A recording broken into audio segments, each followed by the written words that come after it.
아멘. 할렐루야. 아멘. 여러분 명절 잘 보내셨죠? 네, 특별히 코로나로 명절이 힘들었지만 이렇게 예배로 다시 찾으신 여러분 주님의 이름으로 환영합니다. 범죄가 발생하고 그 범죄가 형사 사건이 되어질 때 이제 경찰들은 주변인들을 불러다가 또는 탐문하면서 조사하기 시작합니다. 범죄 당일 어디에 있었느냐, 그 사람과 무슨 관계냐. 여러분 꼬치꼬치 기본적으로 물어야 될 질문들이 다 있을 거고 상황에 따라서 그 사람의 말이 진짜인가 가짜인가 쿡 찔러보는 그런 질문도 할 것입니다. 관계자들은 자기의 증언들을 다 합니다. 나는 이런 관계고 그때 이런 일을 했고 아무 상관이 없다. 그런데 그 중에는요, 혹시 걸림이 있어서 때로는 거짓말을 하거나 속이려는 사람들이 있습니다. 그래도 사람들을 많이 다룬 그런 경찰들은 그들의 이야기 속에 그들이 치밀하게 자기를 변론한다 할지라도 그 속에 때로는 거짓말이 있고 허점이 있다라는 것들을 발견하게 됩니다. 여러분 증언이라는 거, 증언은 대체로 법정에서 어떤 사건의 관계자들이 자신이 보고 들은 것을 솔직하게 꺼내오는 것이 증언입니다. 증언은 법적인 용어죠. 자, 오늘 본문에 보면 사도 요한은 예수님께서는 하나님이시다, 이 땅에 오시기 전에 말씀으로 계셨던 하나님이시라는 신적 기원으로 이제 요한복음을 시작합니다. 근데 그분이 이 땅에 육신을 입고 오셔서 장막으로 우리 가운데 거하셨다. 바로 성육신에 대해서 요한은 말씀합니다. 요한이 예수 그리스도를 증언할 뿐만 아니라 자신의 이 증언을 뒷받침하기 위해서 1장에 보면 여러 사람들의 증언을 첨가시키고 있습니다. 첫째는 오늘 우리가 읽었던 세례 요한의 증언, 둘째는 요한의 제자였다가 예수님을 따르게 된 안드레의 증언, 그리고 빌립을 또 나다넬의 그런 증언들이 뒤에 1장 끝부분까지 다 나옵니다. 자, 이 증언들이 합쳐져서 무엇을 우리에게 가르쳐 주고 있냐면 예수 그리스도가 이 땅에 오신 하나님의 아들이시다, 그리고 그분이야말로 메시아시다라는 것을 그들은 증언합니다. 그리고 우리는 그것을 보고 들으며 믿게 되는 거죠. 자, 오늘은 제일 먼저 등장하는 세례 요한의 증언. 그는 예수님에 대해서 뭐라고 증언했느냐? 여러분, 이 당시 세례 요한과 함께 그리스도가 이 땅에 출현했다라는 소문이 돌기 시작했습니다. 그러자 예루살렘에서 이 진상을 조사하기 위한 조사단을 파견했어요. 그리고 세례 요한을 딱 불러다 놓고 여러분 그 세례 요한에게 질문하기 시작합니다. 여기 이것저것 질문하고 그의 사역을 질문하고 그가 그리스도냐 아니냐를 검증하기 시작했습니다. 자, 그러면 첫 번째로 오늘 성경은 세례 요한은 누구냐라고 질문합니다. 자, 먼저 우리가 좀 헷갈려 할 수 있습니다. 사도 요한과 세례 요한. 제가 사도 요한이라 하면 성경을 기록한 요한이고요, 세례 요한이라 하면 세례를 주는 요한입니다. 사도 요한은 예수님의 기원을 1장 1절부터 기록한 이후에 그리고 잠시 뒤에 요한의 존재에 대해서 언급합니다. 1장 6절 8절에 말합니다. 하나님께로부터 보내심을 받은 사람이 있으니 그의 이름은 요한이라. 그가 증언하러 왔으니 곧 빛에 대하여 증언하고 모든 사람이 자기로 말미암아 믿게 하려 함이라. 그는 이 빛이 아니요 이 빛에 대하여 증언하러 온 자라. 아멘. 짧은 세 구절 속에 이 바로 이 세례 요한의 정체성에 대해서 언급하고 있습니다. 그는 빛이 아니다. 그는 빛이신 그리스도를 증언하는 사람이다. 끊임없이 요한을 어떤 사람으로 언급하느냐? 그는 증언하러 왔다. 증언한다. 예수님에 대해서 여러분 우리에게 증언해 주는 사람입니다. 세례 요한은 사실 예수님보다 먼저 태어났지만 동시대를 살았습니다. 이스라엘 역사에서 말라기 선지자 이후에 여러분 400여 년 동안에 한 번도 하나님의 선지자가 그 시대에 나타나지 않았습니다. 즉 구약에 등장했던 그런 선지자들이 400년 동안에 없었습니다. 근데 어느 날 유대 광야와 요단강 근처에서 세례 요한이 등장하자 사람들은 생각했습니다. 드디어 400년 만에 선지자가 나타났다. 아니, 그는 선지자가 아닐 수도 있다. 메시아일 것이다. 이런 소문이 온 유대 땅 예루살렘에까지 전파됐습니다.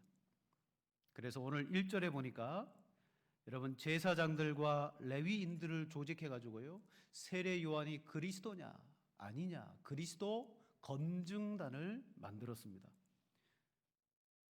그리고 19절 이렇게 말합니다. 유대인들이 예루살렘에서 제사장들과 레위인들을 요한에게 보내어 내가 누구냐 물을 때에 요한의 증언은 이러하니라. 제일 먼저 요한을 찾아가가지고 한 질문이 이겁니다. 내가 누구냐? 여러분 이 질문은요 좀 불명확한 질문입니다. 내가 누구냐? 여러분 누군가 갑자기 나타나서 당신 누구예요? 라고 말하면 그 사람한테 뭐라고 말하겠습니까? 네? 저를 알고 찾아온 사람은 예, 제가 양평업계 목사 맞습니다. 그러면 되는데 그냥 내가 누구냐? 불명확하다는 거예요. 그러면 뭐라고 대답해야 됩니까? 내가 누구냐라고 했기 때문에 나에 대해서 내 신분과 내 정체성을 밝히는 게 맞습니다.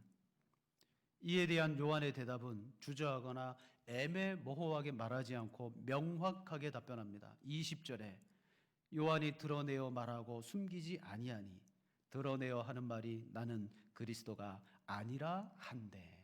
아멘. 내가 누구냐라고 했을 때 요한의 대답은 저는 누굽니다. 그게 아니고 나는 그리스도가 아니라.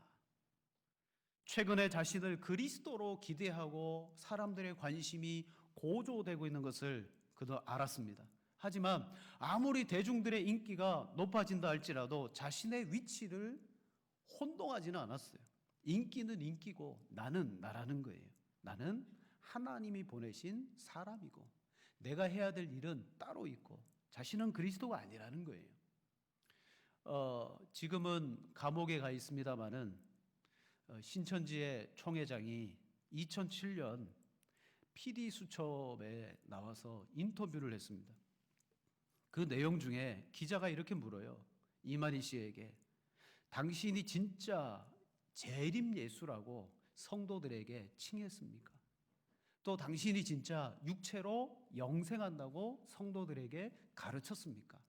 그러니까 이만희 씨가 이렇게 대답합니다. 자, 제가 설명하기는 부족하고 영생이라고 말하는 것은 육체 영생을 말하는 거예요. 신천지 안에서 총회장이 성도 신자들에게 육체 영생에 대해서 말했냐, 가르쳤냐? 자, 신도들은 총회장님이 영생한다, 육체 영생한다, 강하게 믿고 있다. 그럼 막걸리 받아줘야죠. 고마우니까. 근데 이전의 대답이 뭐냐? 모호하게 대답합니다. 자신이 육체 영생한다라는 그 사실을 여러분 아니다. 나도 사람이다. 나 죽는다. 그런데 그거를 신앙적인 말로 어물쩡 덮어버려요. 하나님이 오래 살라면 오래 살 것이고 말라면 말 것이지. 즉 그 말은 어떤 말입니까? 한마디로 신자들이 나를 육체 영생한다고 믿는다는 거 그건 나쁠 거 없다는 거죠. 그 사람들이 그렇게 믿는 거 상관없다는 거예요. 나는 그렇게 가르치지 않았지만 그 사람들이 그렇게 믿어주면 나야 고맙고. 여러분 이게 뭐냐면 한마디로 마귀가 쓰는 방법 중에 하나가 이겁니다. 마귀는 죄인들 수많은 영혼들을 지옥으로 끌고 갑니다. 그런데 본래 자기 모습은 감추죠. 우리에게 다가올 때는 광명의 천사의 모습으로 온다고 말했습니다. 자신이 육체 영생하지 않는다라는 것을 분명하게 언급해야 됨에도 불구하고 모호하게 말합니다. 제가 왜 이 영상을 보여드리느냐? 세례 요한 수많은 사람들로부터 그리스도가 아니냐 관심과 인기가 높아지기 시작합니다. 드디어 그리스도인가 아닌가 예루살렘에서 조사단이 나와서 물어봅니다. 세례 요한은 처음부터 나는 그리스도가 아니다. 강하게 자신의 정체에 대해서 말합니다. 그리고 자신이 누구인지 분명하게 밝힙니다. 나는 아니라는 거예요. 그러다 예루살렘에서 온 사람들이 또 준비해 온 질문을 합니다. 그러면 내가 누구냐? 엘리야냐? 나는 아니라. 또 묻습니다. 내가 그 선지자냐? 대답하되 아니라. 이 대답할 질문을 이제 다 떨어져 버렸습니다. 그래서 22절에 말합니다. 또 말하되 누구냐? 우리를 보낸 이들에게 대답하게 하라. 너는 내게 대하여 무엇이라 하느냐? 요한은 엘리야도 아니고, 엘리야는 누굽니까? 말라기 선지자의 약속, 예언대로 마지막 때 이 땅에 와서 백성들을 위로하고 그들을 섬기는 자로. 여러분, 유대 백성들은요, 엘리야가 육체로 죽지 않고 승천했기 때문에 마지막 때 그가 다시 그 육체로 이 땅에 온다라고 생각했습니다. 그래? 그럼 당신은 그리스도가 아니면 이 땅에 온 육체의 엘리야입니까? 아니다. 그러면 그 선지자냐? 신명기 18장 15절에 모세에게 약속한 모세와 같은 그런 선지자를 보내주겠다라고 하신 말씀의 선지자. 이스라엘 백성들은 그 선지자를 기다렸습니다. 아니다, 나는 그 선지자도. 여러분, 실은 다른 복음서를 보면 예수님께서 엘리야가 먼저 와야 되리니라는 말씀 속에 이 요한이 엘리야라고 분명히 말씀했습니다. 그런데 오늘 본문 속에서 왜 요한은 엘리야가 아니라고 말했습니까? 그들은 엘리야를 잘못 기대하고 있었기 때문이라는 거예요. 그게 엘리야가 아니라는 거예요. 육체로 와서 말라기 선지자의 예언처럼 오기는 오되 육체로 와서 사역하는 엘리야가 아니라 바로 엘리야와 같은 그리스도의 오심을 앞으로 준비하고 그분을 예비하는 사역. 여러분, 그들은 더 이상 질문할 게 없어서 우리를 보낸 이들에게 무엇이라고 대답할 말을 우리에게 가르쳐줘라. 그러자 23절에 이렇게 말합니다. 나는 선지자 이사야의 말과 같이 주의 길을 곧게 하라고 광야에서 외치는 자의 소리로라 하니라. 아멘. 그는 끝까지 자신의 사명과 위치를 분명히 말했습니다. 나는 광야야. 내 사역지는 광야고 내 본분은 외치는 자의 소리일 뿐이다. 주의 길을 예비하는 자다. 파인 곳은 덮고 높은 곳은 깎고 주님이 오실 그 길을 준비하는 사람이다라고 그렇게 말했습니다. 여러분, 이 본문에서 바로 세례 요한은 누구라고 말합니까? 그는 철저히 그리스도가 아니라고 말하고 나는 주의 길을 예비하는 자, 광야의 소리라고 말했습니다. 그러자 그들은 이번에 그의 정체성이 아니라 그의 사역에 대해서 질문합니다. 두 번째로, 그러면 왜 세례를 베푸냐? 왜 세례를 베푸냐? 그의 사역을 따져 묻습니다. 25절에 우리 25절 같이 읽겠습니다. 또 물어 이르되 내가 만일 그리스도도 아니요 엘리야도 아니요 그 선지자도 아닐진데 어찌하여 세례를 베푸느냐? 아멘. 가만히 들어보니까 아니 당신 엘리야도 아니라고 그러고 그 선지자도 아니라 그런다면 당신이 지금 왜 세례를 베푸냐? 여러분, 왜냐하면 유대인들은 세례는 메시아가 나타날 때 시행되어질 아주 거룩한 사역으로 알고 있었습니다. 근데 엘리야도 아니고 그 선지자도 아닌 세례 요한이 세례를 베푸니까 묻는 거예요. 아니라고 말하면서 왜 세례를 베푸냐? 스가랴 13장 1절에 이런 말씀이 있습니다. 그날의 죄와 더러움을 씻는 셈이 다윗의 족속과 예루살렘 주민을 위하여 열리리라. 스가랴 선지자가 장차 메시아가 올 때 무슨 사역이 일어날 것이다? 죄와 더러움을 씻는 셈이 일어날 것이다. 에스겔 36장 25절에도 말합니다. 맑은 물을 너희에게 뿌려서 너희로 정결하게 하되 라고 말합니다. 즉 구약 성경의 장차 메시아가 도래할 때의 예언은 뭐냐면 바로 이런 거룩한 세례가 일어나게 될 것이다. 너는 그리스도도 아니고 엘리야도 아니고 그 선지자도 아닌데 무슨 권위로 이 세례를 주냐라고 따져 물었을 때 요한은 뭐라고 대답합니까? 나는 단지 물로 세례를 주는 형식을 취할 뿐이지 내 뒤에 오시는 그분의 세례와는 나는 권위나 능력과는 비교할 수 없다. 즉 자신의 세례에 대하여 정당성을 부여하기보다는 이 형식적인 세례를 통하여, 사역을 통하여 뭘 나타내느냐? 그분의 사역을 나타낸다는 거예요. 자기의 정체성을 통하여서 그분을 나타내고 자기의 사역을 통하여서 그분의 사역을 나타내요. 내가 주는 세례? 이거 아무것도 아닙니다. 내 뒤에 오시는 분은 저도 감당하지 못하는 그런 권위와 능력의 세례를 베푸실 겁니다. 26절에 말합니다. 요한이 대답하되 나는 물로 세례를 베풀거니와 너희 가운데 너희가 알지 못하는 한 사람이 있었으니 곧 내 뒤에 오시는 그이라. 나는 그의 신발끈을 풀기도 감당하지 못하겠노라 하더라. 아멘. 여러분, 여기까지 세례 요한은 자기의 정체성과 자신의 사역의 한계, 나는 여기까지다, 한계를 분명하게 말했습니다. 그가 해야 할 일과 그리고 그분이 오시는 길을 준비하는 역할, 그리고 나는 그분을 증언, 여러분들에게 그분을 나타내는 역할을 할 뿐이라고 알려줍니다.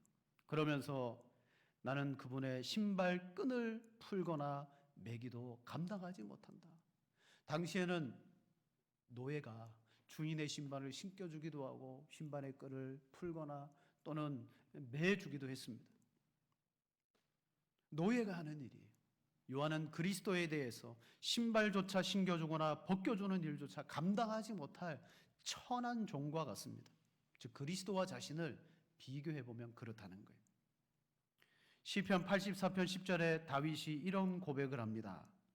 주의 궁정에서의 한 날이 다른 곳에서의 첫날보다 나은즉 악인의 장막에 사는 것보다 내 하나님의 성전 문지기로 있는 것이 좋사오니. 아멘. 여러분, 이게 무슨 말씀입니까?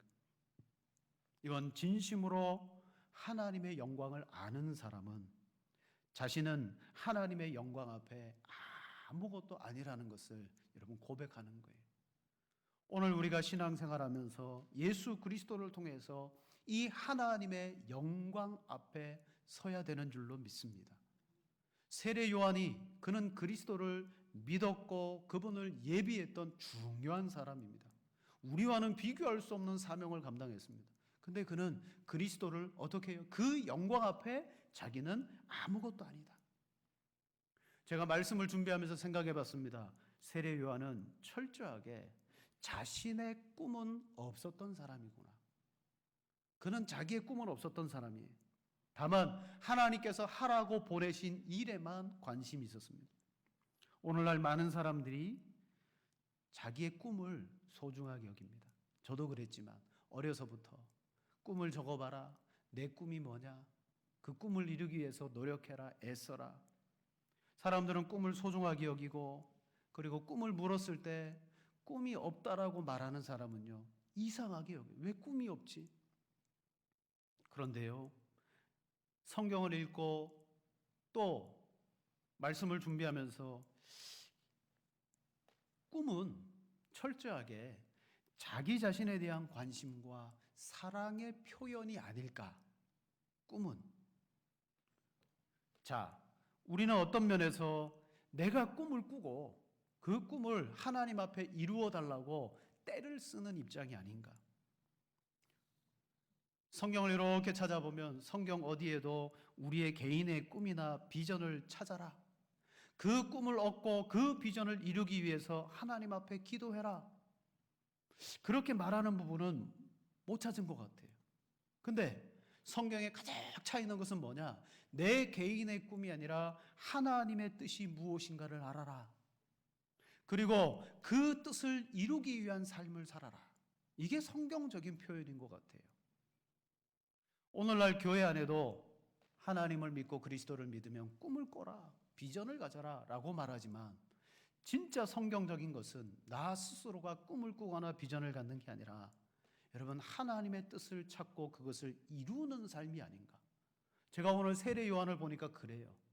그는 그리스도처럼 인기가 많아질 수도 있었고 사람들로부터 엄청난 것들을 누릴 수도 있었는데 그는 자기 자신의 꿈이나 비전을 표출하는 사람이 아니라 철저하게 나는 감추어지며 그리스도만 드러나는, 나는 아무것도 아닙니다.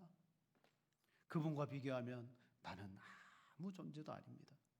세례 요한은 뒤에 오실 그리스도에 대한 어떤 사역과 사명으로 말미암아 자신의 비전과 업적에는 전혀 관심이 없었습니다.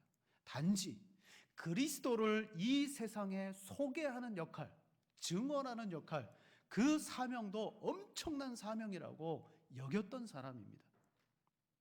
그는 자신의 독립적이고 중요하다라고 생각하지 않았습니다. 왜냐? 나는 그리스도를 위해서 있는 자신이다. 여러분, 오늘 우리가 예수 그리스도를 믿을 때 바로 하나님과 그리스도를 그와 같이 여겨야 됩니다. 하나님의 영광 앞에 나는 그분의 영광을 반사시키는 존재고, 예수 그리스도를 보배로 여기고 내가 얻고자 하고 내가 누리고자 하는 것은 바울이 말했습니다. 다 배설물처럼 여긴다. 바울도 그리스도가 없었을 때는 처음부터 그는 자기 자신의 꿈과 자기의 뭔가를 이루기 위해서, 의를 이루기 위해서 살았어요. 근데 그리스도를 만나는 순간 쌓아놓았던 모든 것들이 배설물처럼 여겨지더라. 여러분, 세례 요한은 곁에 있는 사람들이 엘리야냐 선지자냐 왜 세례를 주냐라고 말했을 때 철저하게 그리스도 때문에 자신은 완전히 감추어지는 그런 존재가 되더라는 것입니다. 여러분, 오늘 우리에게 필요한 것은 이 시대 아무리 많은 사람들이 나의 꿈을 가져라, 비전을 찾아라 라고 말하지만 세례 요한이 믿고 바라보았던 것처럼 우리는 예수 그리스도가 어떤 분인가 그것을 아는 것이 가장 중요한 줄로 믿습니다. 여러분, 예수 그리스도를 알게 되면 다윗의 고백처럼 내가 하나님의 성전 문지기로 있는 것이 더 좋사오니, 우리는 그리스도에게서 나타나는 그 영광을 여러분 믿고 보아야 됩니다. 그것을 만나는 순간 나는 아무것도 아니고 그분의 영광이 나를 통하여 나타나는 삶이 참으로 복되구나, 여러분 그런 삶을 살아내시는 여러분 되기를 주님의 이름으로 축복합니다. 자, 요한은 처음부터 자기 자신은 아무것도 아닙니다. 내 뒤에 오시는 그분은 대단하신 분입니다. 그러면서 세 번째로 그리스도를 증언하기 시작합니다. 이튿날이 되었습니다. 요한이 세례를 베푸는 그 요단강에 예수님이 요한에게 다가왔습니다. 29절, 이튿날 요한이 예수께서 자기에게 나오심을 보고 이르되 보라, 세상 죄를 지고 가는 하나님의 어린 양이로다. 아멘.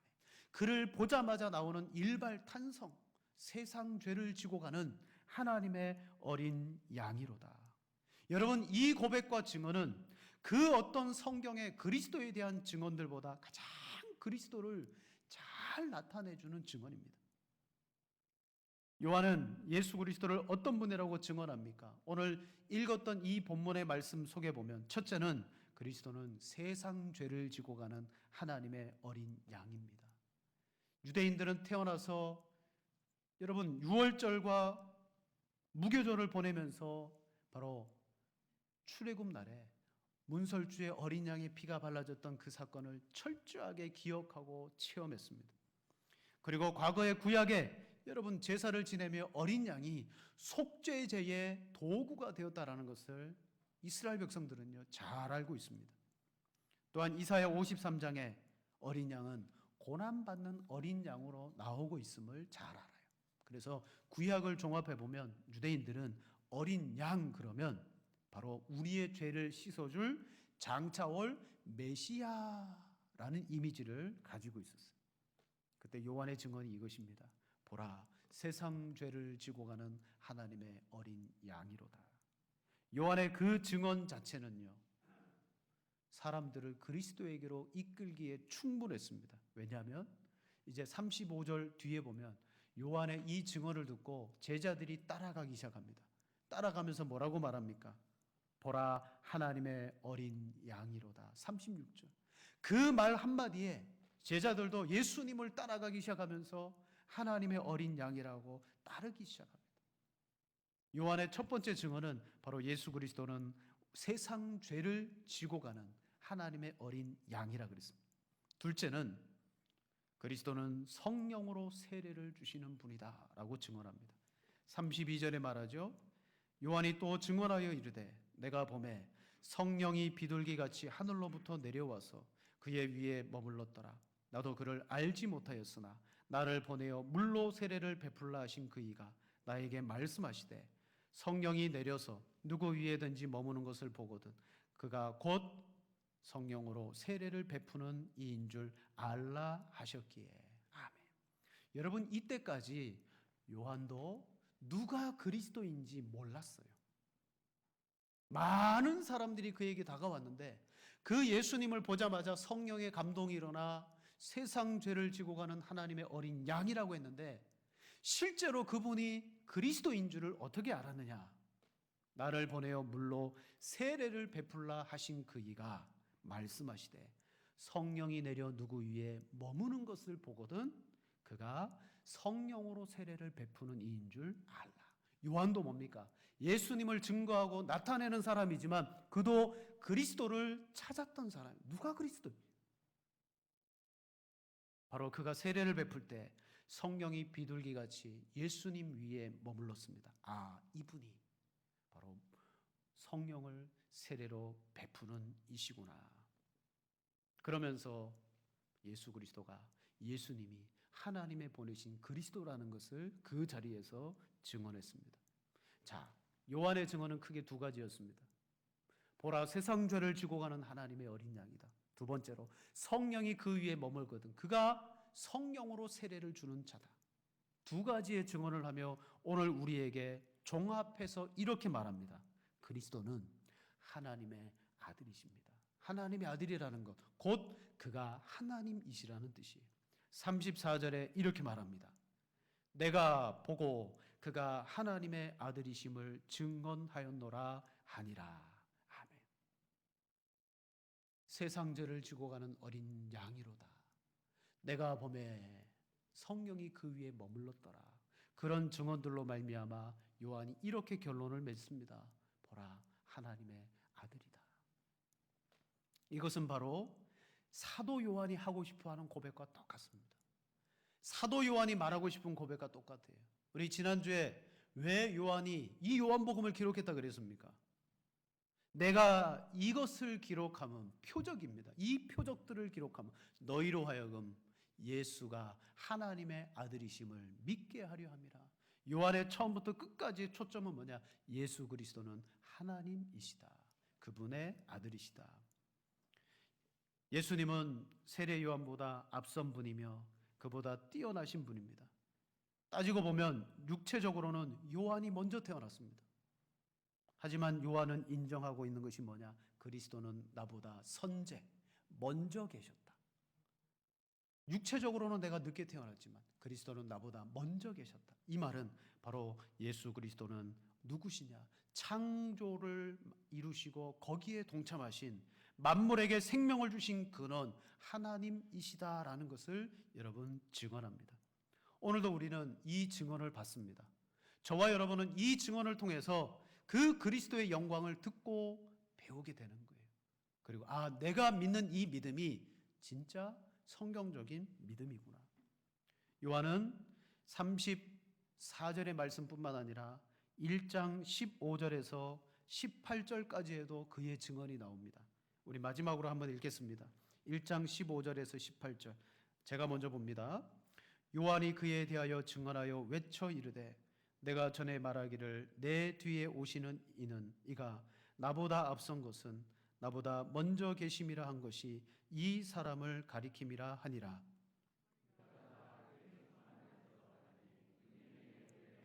율법은 모세로 말미암아 주어진 것이요 은혜와 진리는 예수 그리스도로 말미암아 온 것이라.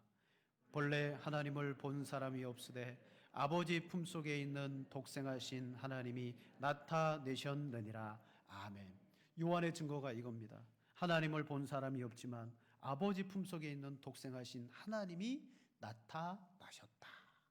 사랑하는 성도 여러분, 오늘 우리가 믿는 예수 그리스도는 지금도 하나님으로서, 하나님의 아들로서 현재 믿는 자들에게 생명을 주고 계실 뿐만 아니라 여러분 지금 예수 그리스도를 믿으며 요한은 말합니다. 영생을 얻었고 생명이 우리 안에 있고 오늘 우리는 예수님 안에서 생명을 얻어 살아가고 장래의 소망도 있습니다. 장차 영생을 얻을 것이다. 바로 요한은 그가 하나님이시고 하나님의 아들이시기 때문이다라고 우리에게 증언합니다. 여러분, 증언이라는 것은 법정 용어라 그랬습니다. 누군가에 대해서 내가 보았고 내가 들었고 이건 분명한 사실이기에 증언하는 것입니다. 우리는 요한의 입을 통해서 그리스도가 하나님이시다라는 것을 들었습니다. 요한은 그 그리스도 앞에 철저하게 자기는 사라지고 그리스도만 나타내는 일을 감당했습니다. 오늘 우리의 신앙생활이 어떻게 되어져야 되겠습니까? 여러분, 예수 그리스도의 복음을 믿는 사람은요, 역동적이어야 됩니다. 뭐요? 오늘 이렇게 예배드리고 예수님은 하나님이시다 듣고 그냥 가서 무덤덤하게 살아가는 우리들이 아니라 요한처럼 정말 그리스도 안에서 그분을 나타내고 그분과 함께 살아가는 그런 삶을 여러분 사는 것이 그리스도인인 줄로 믿습니다. 오늘 하나님의 뜻이 무엇인가를 여러분도 구하고 찾으십시오. 그리고 이 땅에서 여러분이 증언하는 증인이 되십시오. 그리스도를 세상에 나타내는, 이미 오셨고 장차 다시 오신다고 약속하신 그분을 드러내고 나타내는 그 일에 여러분의 삶을 이제는 드려야 되는 줄로 믿습니다. 사람들이 여러분에게 누구냐라고 물을 때 여러분, 결국은 나를 통하여 그리스도가 드러나는 삶이 반드시 여러분 속에 나타나시기를 주님의 이름으로 축원을 드립니다. 이 시간 우리 합심으로 기도하시겠습니다. 기도하실 때 하나님, 성경의 이 증언들이 정말 믿음의 말씀이